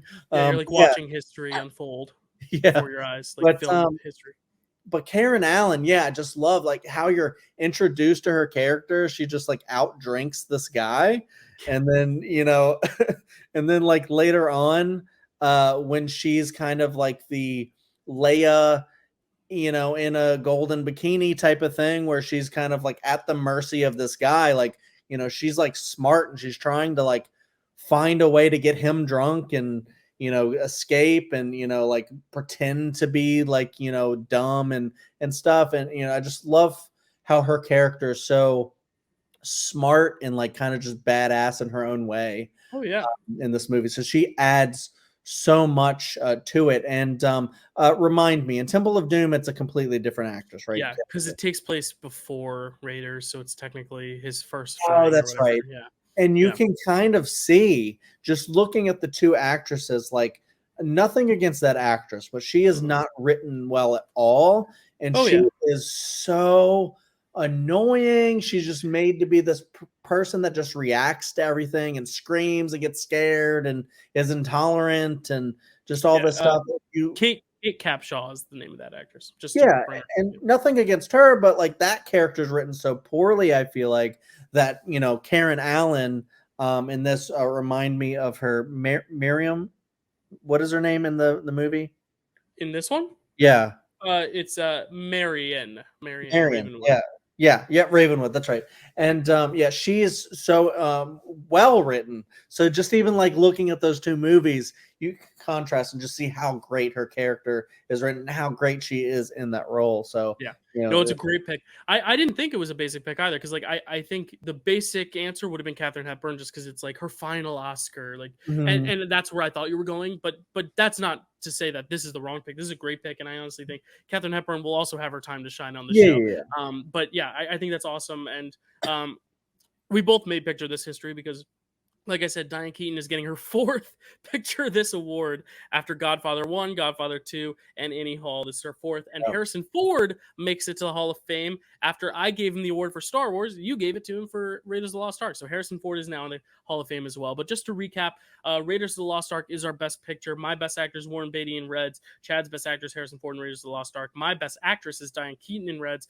And Chad's is Karen Allen in Raiders of the Lost Ark. Pretty amazing crop of actors and films, and just some great performances, especially even in the films I didn't love. Like, their performances are still solid. So we have to move on, though. But we're not going to move too far, Chad. We're going to jump 8 years into the future to the year 1989, and it's simple for the reason that there's really very few nominees that have the title having a month in the title. And this year, 1989, has July in the title of one of its movies. So we said, hey, let's do it in July. That was Chad's idea, and it was a great idea. And because this year also contains the favorite movie of another Dill Pickle Movie Network host, we thought it was only appropriate to have our guest Matt Chapman from Frame Rec and Draft Day and other things and Marvel Trivia and whatever, but have Matt Chapman come on to do the films of 1989 for his favorite film. I won't say now what his favorite film is. Let's wait to see it, even though he's probably mentioned it on Draft Day, at least our ABC draft. But the 5 films nominated for Best Picture in 1989 are the namesake of the month we're doing it in: Born on the 4th of July, Dead Poets Society, Driving Miss Daisy, Field of Dreams, and My Left Foot. Field of Dreams also appropriate because we're in the midst of baseball season. So I think it's a pretty summery season, a summery slate to do for July. So we're going to be talking about some amazing elements of films and some really amazing films. I almost said amazing films, but I don't know if you and Matt like all these films or not, so I'm not going to make a judgment now. But I'm really excited. I've seen a few of these, haven't seen all of them, so I'm very excited. Any thoughts as we head into 1989? Yeah, no, I'm very excited. Like you alluded to, I had this brilliant idea. Psych, it was my wife who came up with the idea. Oh, Carrie. Nice job, Carrie. He's the one, because I was like, Dylan once was looking for a theme, but there's really nothing for July. It's not like, the Sandlot wasn't nominated. So then she was like, what about Born on the 4th of July? Right, yeah, that wasn't nominated. I was like, oh my God, we have to do it. So kind of a deal. I believe I've seen all of them except for Born on the 4th of July. Oh, cool. But I won't say my affinity to them. But yeah, I am glad you are keeping Matt's beloved film secret, because I think that's really fun. Yeah. But yeah, no, I think it's going to be a really fun slate of films.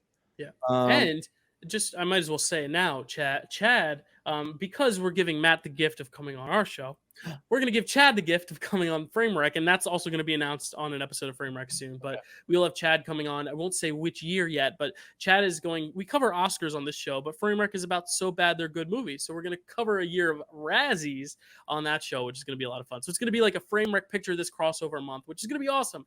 And if it works well, we'll do it again. And for other shows too. Maybe we'll find a way to cross over Marvel and picture this. There's only one we could do it for right now, but you never know. And maybe even if it's just like Marvel actors, who knows? We'll see. I know the wheels are turning in chat. I was just sitting there thinking, I was like, that could be an incredible one to have like Kelsey on. Well, that's what I was saying. Yeah, but it's a long slate, but that might have to be the one. And then also there's people who've been on the channel who are big Pride aficionados who, there's also a gay film that won Best Picture in 2016. So yeah, these longer slates, but we might have to have some guests for some of these. But Matt's going to be a guest next month. It's been a little while since we had a guest, since we had Dan on for the Godfather trilogy. So we're excited to welcome Matt on, and then we're excited to have Chad on for Frame Rec to talk about the Razzies. A very different change of pace from the Oscars. But hey, some Razzie films may be Oscar worthy, and some Oscar films may be Razzie worthy. If Chariots of Fire won the Razzie for Worst Picture, I wouldn't complain, but that's the last I'll say about that. I mean, I'm glad that you guys had this idea, because I think it's such a really fun idea that like I kind of want to do that show now, where it's just like every year. I know it's not going to be as fun all the time as this one is, but hey, sometimes we find movies that we don't really like in this slate of movies, and then I'm sure going to the Razzies, which I guess if you could find an opposite of the Academy Awards, it is the Razzies. Maybe you look in there and you find some gems that you go, why did this get a Razzie? This is crazy. Right. Well, it's funny because when this show runs out of years, we have another idea that we want to do, but then when that show runs out of years, maybe we pivot to Razzies. Maybe we pivot to someone else. But there might be some other things we can do before we take drastic measures. Right. We may need to get through maybe like some international, something else. But yeah, we'll see. We'll see if we make it to the end of this one. I hope we do, because I'm having a blast. And Chad, I can tell. I think you're having a blast. But where else can they watch you have a blast? Elsewhere on the internet? Are you having fun elsewhere? I hope you are. Somewhat. I mean, it's a little slow getting back into doing that after having a child, but true. You can check out old videos, and I'm working on some new ones over on Chadwick Webb is my YouTube channel, where mostly we just rank stuff now. I'm trying to workshop other ideas of things that I can do. I want to start kind of like analyzing some of the movies that I adore, and kind of like saying like, this one I think is underrated and here's why, and do like an hour video, or maybe that might be too long, but some sort of video, like 30 minutes of analysis. But right now we just rank things, and we have a blast doing it. Dylan's been on there a bunch of times. It's mostly me and my buddy James doing a lot, and we've ranked like horror, Edgar Wright, a bunch of different stuff. We did a big Disney draft that was like all 61 of those animated films, which was insane. It took a very long time. But we're trying to figure out how to do that. Maybe do Pixar, DreamWorks, and all that stuff in the future. We're working on a Planet of the Apes and a Spider-Man now. So I'm excited to get those done. But yeah, also check out the Nerd Entertainment Network, where I have a show called Welcome to Primetime with my buddy Hunter and my wife Carrie, and we just talk horror. Sometimes I got it right. We rank Buffy episodes, which is really fun. And recently we've been doing a lot of really fun bracket stuff. So we've been trying to find out what is the best horror movie of any given decade. So we've done 2020s, 2010s, and we're working on the 2000s now. And then we're going to try to get it to where we have the one that is the best out of all, decided by just a few people, but still, and then, you can see all the rest of my information down there. You check out my blog, Twitter, Letterboxd, all that stuff, you know, and I'm gonna try to start reviewing stuff more because it's hard, but it's fun. So Right. Oh, it is. You can find me at Dylan_Randazzo at Twitter and or Letterboxd, Dill Randazzo 417 at TikTok, Dylan Dill Pick'em Movie Network. If you're listening on podcasts, thank you. Check us out on YouTube and vice versa. This was a lot of fun. We'll see you next month for 1989. Stay cool, y'all.